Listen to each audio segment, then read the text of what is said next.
caso da plurinacionalidade, né? Então, é bastante comum casos de dupla nacionalidade, tripla nacionalidade, que ocorre, então, quando uma criança nascida em um país adota o jus soli e é filha de estrangeiros nacionais de um Estado que admite o jus sanguinis.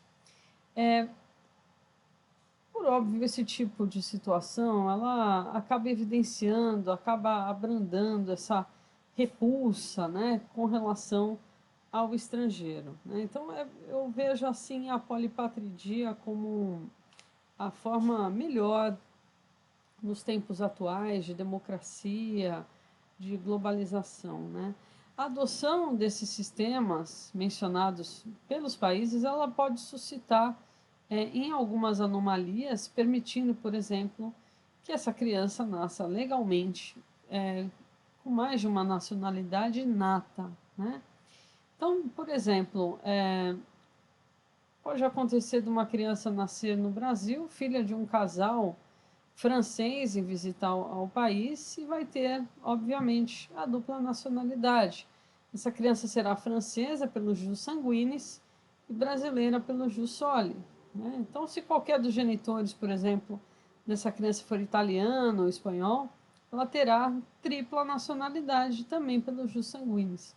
Meu filho, por exemplo, nasceu no Brasil, meu marido é alemão, e ele tem a dupla nacionalidade, pelo jus soli, por ter nascido no Brasil, e pelo jus sanguinis, por ter nascido de um alemão, né? Agora a gente tem uma outra situação que é bastante triste, né, que é da apatridia, né? Se vocês lembrarem daquele filme O Terminal, com Tom Hanks, ele mostra justamente isso, né?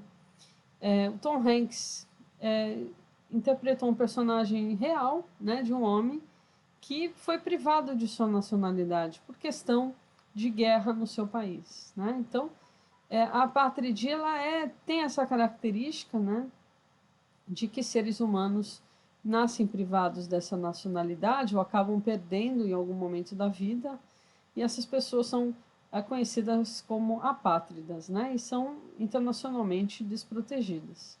A principal fonte da apatridia é essa existência dos dois sistemas utilizados pelos estados na atribuição originária da nacionalidade. Então, por exemplo, uma criança nascida em um país que adota o jus sanguinis, de pais oriundos de estado que privilegia o jus soli, ela acaba não tendo nacionalidade, porque ela nasce num país jus sanguinis, os seus pais têm origem jus soli e a criança fica nessa situação sem nacionalidade, né? Outra fonte também é a legislação de países totalitários, permitindo a supressão da nacionalidade por motivos políticos, motivos raciais, que é bastante comum ainda, né? O mais importante documento internacional sobre o tema é a Convenção para a Redução dos Casos de Apatridia, assinada em Nova York em 1961. Ela preconiza que cada estado contratante conceda sua nacionalidade à pessoa nele nascida, que de outra forma seria apátrida. Essa concessão ela ocorre de pleno direito por ocasião do nascimento, ou mediante requerimento à autoridade competente apresentado posteriormente pelo interessado em seu nome. A gente teve situações aqui no nosso país, né, que foram...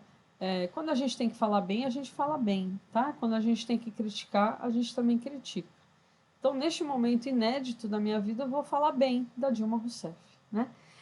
Brincadeiras à parte, a Dilma, na época, quando era presidente, ela, com uma canetada, ela decidiu pela naturalização de mais de 700 apátridas que estavam no país, né?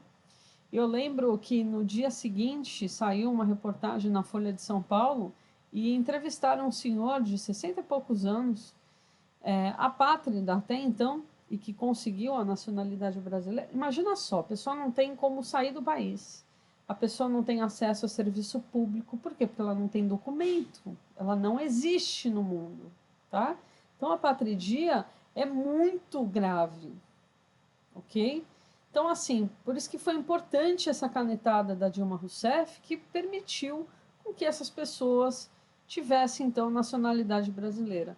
E esse senhor, como eu estava falando, foi entrevistado pela Folha de São Paulo e ele falou: agora eu posso morrer, porque agora eu existo. Né? Então, é uma coisa para a gente realmente pensar. Vamos mostrar aqui mais uma vez, no nosso mapa mental, como é que seria, então, essa polipatridia e a apatridia, para deixar bastante claro aí para vocês. Então, como a gente viu, com relação à nacionalidade, a gente tem a polipatridia e a apatridia, né? Então, aqueles polipátridas, então, aquela pessoa que tem mais de uma nacionalidade, ou seja, filho de um italiano que nasceu no Brasil. Tem lá o critério jus solius, porque nasceu no Brasil, e o critério jus sanguinis, porque é filho do italiano.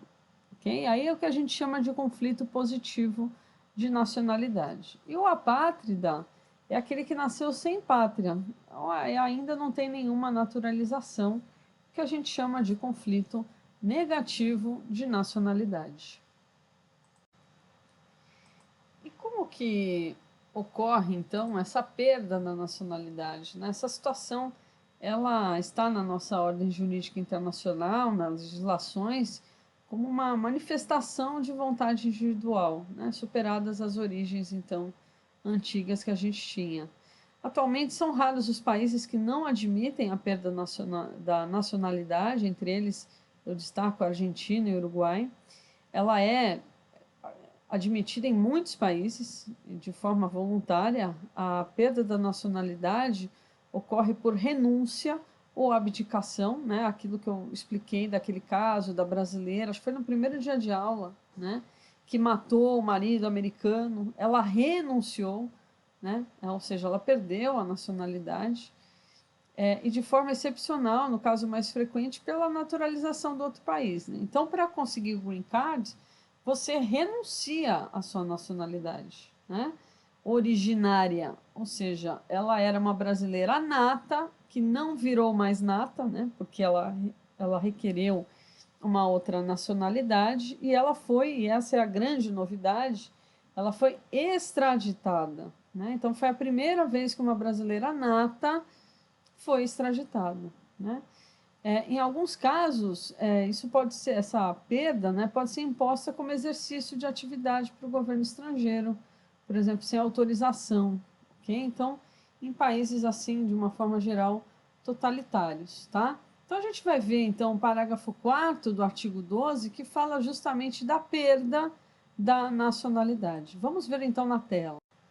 Então, conforme o parágrafo 4º do artigo 12 da Constituição, né, e esse é um rol taxativo de perda da nacionalidade, perderá a nacionalidade o brasileiro que, letra A, tiver cancelada sua naturalização por sentença judicial em virtude de atividade nociva ao interesse nacional, ou B, a adquirir outra nacionalidade, salvo nos casos de reconhecimento de nacionalidade originária por lei estrangeira e de naturalização pela norma estrangeira, ao brasileiro residente em estado estrangeiro como condição para sua permanência em seu território ou para exercício de direitos civis.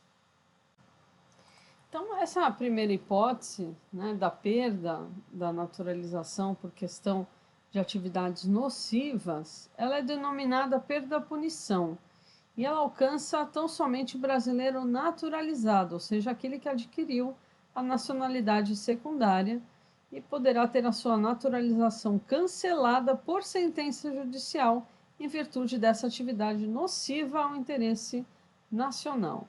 Esse último conceito é muito vago, muito aberto, e gera muitas críticas por parte da doutrina, já que dá margens a injustiças e perseguições, até mesmo política. Né? A Justiça Federal ela será competente para conhecer e julgar o processo da perda da nacionalidade, de acordo com o artigo 109.10 da Constituição Federal. Nesse caso, após representação do ministro da Justiça ou solicitação de qualquer cidadão, será instaurado, então, um inquérito para apurar a eventual prática nociva ao interesse nacional e, após essas vistas, o Ministério Público Federal poderá oferecer denúncia, instaurando, então, um processo judicial de cancelamento de naturalização. Somente então a partir desse trânsito em julgado de sentença, que terá efeito ex nunc, a pessoa perderá a naturalização. Essa perda de nacionalidade, ela vai decorrer então de um decreto do presidente da República, que tem um caráter declaratório, já que esse fato constituiu perda da nacionalidade brasileira, foi o cancelamento da naturalização por meio de sentença judicial. Então, a Constituição Federal prevê duas hipóteses de aquisição de outra nacionalidade e, portanto, a pessoa terá dupla nacionalidade e que não vai acarretar a perda da nacionalidade brasileira. Então, a primeira delas é o reconhecimento da nacionalidade originária pela lei estrangeira, ou seja, trata-se daquela adquirida com o nascimento, nacionalidade primária. Então, a pessoa nasceu no Brasil, filha de cidadãos alemães que trabalhavam em empresa privada no país. Hipótese B, imposição de naturalização pela lei estrangeira como condição para a sua permanência naquele país ou para o exercício de direitos civis. Tais direitos civis podem ser relacionados ao trabalho, concessão de qualidade de herdeiro, entre outras coisas.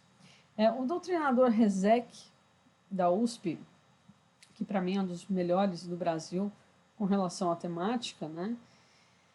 Ele dá um exemplo no caso da brasileira que contrai matrimônio com um cidadão francês e é informada que ela vai adquirir a nacionalidade francesa a menos que compareça perante o juízo competente e de modo expresso recusar esse benefício. Nesse caso, a inércia da brasileira não importa em naturalização voluntária, pois de sua parte não houve conduta específica visando então a obtenção de outra nacionalidade. Um outro exemplo é o caso do menor impúber naturalizado alemão por intermédio de um dos genitores e que pretendeu estabelecer-se no Brasil após atingir a maioridade. Vamos ver então um quadro também explicando de forma desenhada, né, um mapa mental, desenhando então esse tipo de situação. Então aqui é o quadro resumo, né, o nosso mapa mental da perda da nacionalidade. Né? Quem é que pode perder a nacionalidade? O brasileiro nato e o naturalizado, ok? Quando há, então, cancelamento de naturalização, no caso dos naturalizados, em virtude da atividade nociva ao interesse nacional ou por sentença judicial. E no caso do brasileiro, né, a reaquisição através da ação rescisória, tá? Então, existe essa possibilidade, via ação rescisória, você retomar a naturalização, impedindo o cancelamento, né? Claro que tem que seguir os requisitos da rescisória, ok? Eu tô com um caso assim, cabelo décimo, que eu vou contar para vocês daqui a pouquinho, que é de Taiwan, que é bastante comum, aliás, aqui na cidade de São Paulo. Bom, a gente vai falar então da questão da perda da nacionalidade por aquisição da outra nacionalidade. Então, quais são as exceções aqui? Reconhecimento da nacionalidade originária pela lei estrangeira, né? Essa é a exceção. Então, neto italiano, nasceu no Brasil. Então, a gente tem aqui a Itália jus sanguinis, Brasil jus solis, beleza. Ambas podem conviver sem problema nenhum. Ou imposição de naturalização pela norma estrangeira, que é o caso dos Estados Unidos. Para quê? Para ter o green card, para ter a permanência no território e para exercer direitos civis. Vou contar rapidamente esse caso da naturalização cancelada por sentença judicial, no caso, então, de crianças vindas de Taiwan. Taiwan não é um estado ainda reconhecido pela ONU, a China também não quer mais Taiwan, ou seja, as crianças nascem apátridas. Essa menina nasceu em Taiwan, veio para o Brasil, pais também de Taiwan, veio para o Brasil.